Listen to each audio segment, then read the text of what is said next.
ismini Muhammad qo'yaman dedim, Muhammad Yosir deb qo'ydim. Ikkita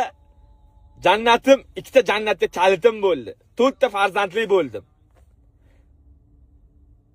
Mujiki, meni ko'rib turgan mujiki, sizlarga ham o'g'il farzandlilar, qiz farzandli, jannatlar nasib qilsin.